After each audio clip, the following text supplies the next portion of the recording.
ಗಡಿ ಭಾಗದಲ್ಲಿ ಕನ್ನಡ ಬಾವುಟವನ್ನು ಆರಿಸ್ತಾ ಇರೋದು ಯಾರಪ್ಪ? ಅದೇವು ಅಲ್ವಾ? ಇನ್ನೊಂದು ಜಾಗ ಕೊಡಲೇಬೇಕು. ಇವತ್ತಿನ ಈ ಒಂದು ಐತಿಹಾಸಿಕ ಕಾರ್ಯಕ್ರಮದಲ್ಲಿ ನಮ್ಮ ಗ್ರಾಮದ ಪರವಾಗಿ ಮತ್ತು ನಮ್ಮ ತಾಲೂಕಿನ ಪರವಾಗಿ ಎರಡು ಪ್ರಮುಖ ಬೇಡಿಕೆಗಳನ್ನು ನಾವು ಈ ಒಂದು ವೇದಿಕೆಯಲ್ಲಿ ಸರ್ಕಾರಕ್ಕೆ ಇಟ್ಟಿದ್ದೇವೆ.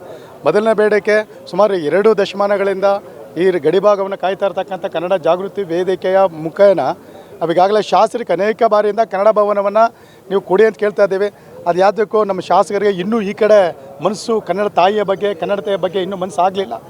ಇವತ್ತು ಏನು ವೇದಿಕೆಯಲ್ಲಿ ನಮ್ಮ ಸಚಿವರಾದಂಥ ಸಾರಿಗೆ ಸಚಿವರ ಸನ್ಮಾನ್ಯ ಹಿರಿಯ ಸಹೋದರ ಸಮಾನರಾದಂಥ ರಾಮಲಿಂಗಾರೆಡ್ಡಿ ಸಾಹೇಬರು ಭಾಳ ಸೂಕ್ಷ್ಮವಾಗಿ ಹೇಳಿದರೆ ಕೊಡ್ತೀವಿ ಅಂತೇಳಿ ನಾನು ಇವತ್ತು ಸರ್ಕಾರಕ್ಕೆ ಮನವಿ ಮಾಡ್ಕೊಳ್ತಾ ಇದ್ದೆ ಮತ್ತು ಬೇಡಿಕೆ ಮಾಡ್ತಾ ಇದ್ದೇನೆ. ಇವತ್ತು ಗಡಿ ಭಾಗದಲ್ಲಿ ಒಂದು ಇರತಕ್ಕಂಥ ಈ ಹತ್ತಿಬೆಲೆಯಲ್ಲಿ ಭಾಳಷ್ಟು ವರ್ಷಗಳಿಂದ ಕಾಪಾಡ್ಕೊಂಡು ಬಂದಿದ್ದೇವೆ ಸಂಘದ ಮುಖೇನ, ಕನ್ನಡ ಜಾಗೃತಿ ವೇದಿಕೆ ಮುಖೇನ. ದಯವಿಟ್ಟು ಇನ್ನಾದರೂ ಶಾಸಕರು ಮನಸ್ಸು ಮಾಡಬೇಕು.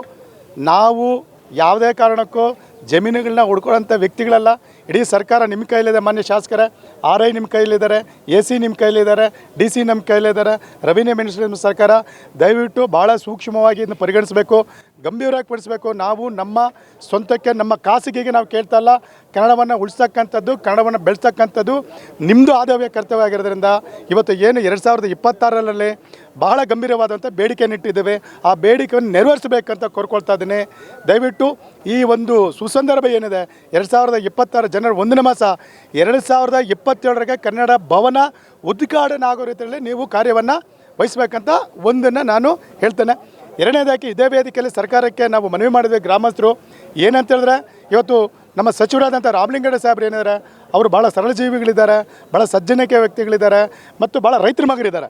ಇವತ್ತು ರೈತರ ಕಷ್ಟ ಕಾರ್ಪಣೆ ಏನಂತ ಗೊತ್ತಿದೆ. ಆ ನಿಟ್ಟಿನಲ್ಲಿ ಬೀದಿ ವ್ಯಾಪಾರಿಗಳು ಏನು ಸಾಲ ಮಾಡಿದ್ದಾರೆ ಆ ಸಾಲನ ಮನ್ನಾ ಮಾಡಬೇಕು.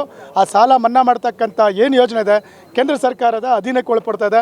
ಕೇಂದ್ರ ಸರ್ಕಾರ ಅಧೀನದಲ್ಲೇ ಇವತ್ತಿನ ನಮ್ಮ ನೆಚ್ಚಿನ ಜಾತ್ಯತೀತ ಜನತಾದಳ ರಾಜ್ಯಾಧ್ಯಕ್ಷರು, ಮಾಜಿ ಮುಖ್ಯಮಂತ್ರಿಗಳಾದಂಥ ಕುಮಾರಸ್ವಾಮಿ ಅವರ ಮತ್ತು ರಾಮಲಿಂಗಣ್ಣವರ ಬಾಂಧವ್ಯ ಭಾಳ ಚೆನ್ನಾಗಿದೆ. ಅದಕ್ಕೆ ಉದಾಹರಣೆ ಏನು, ನಮ್ಮ ರಾಮಲಿಂಗಣ್ಣ ಸಾಹೇಬರು ಒಂದು ಮಾತು ಹೇಳಿದ್ರು, 2400 EV ಬಸ್ಸುಗಳನ್ನು ಕೊಟ್ಟಿದ್ದಾರೆ.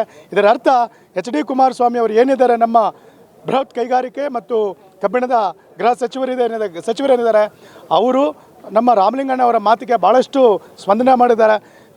ನಾನು ಮನವಿ ಮಾಡ್ಕೊಳ್ತೇನೆ ಸಾರಿಗೆ ಸಚಿವರಿಗೆ, ಅಣ್ಣನವರಿಗೆ, ದಯವಿಟ್ಟು ನೀವು ಅತ್ಯುತ್ತಮವಾದ ಬಾಂಧವ್ಯ ಹೊಂದಿರತಕ್ಕಂಥ ನೀವು ತಕ್ಷಣ ಕುಮಾರಣ್ಣವರ ಮನವೊಲಿಸಿ ಕೇಂದ್ರ ಸರ್ಕಾರಕ್ಕೆ ಮನವಿ ಮಾಡಿ ರಾಜ್ಯದಲ್ಲಿರ್ತಕ್ಕಂಥ ಬೀದಿ ವ್ಯಾಪಾರಿಗಳ ಸಾಲವನ್ನು ಮನ್ನಾ ಮಾಡೋ ನಿಟ್ಟಿನಲ್ಲಿ ಕಾರ್ಯಪ್ರವೃತ್ತವಾಗಂತ ಕಳಕಳಿಯಿಂದ ಮನವಿ ಮಾಡ್ಕೊಳ್ತಾ ಇದ್ದಾರೆ.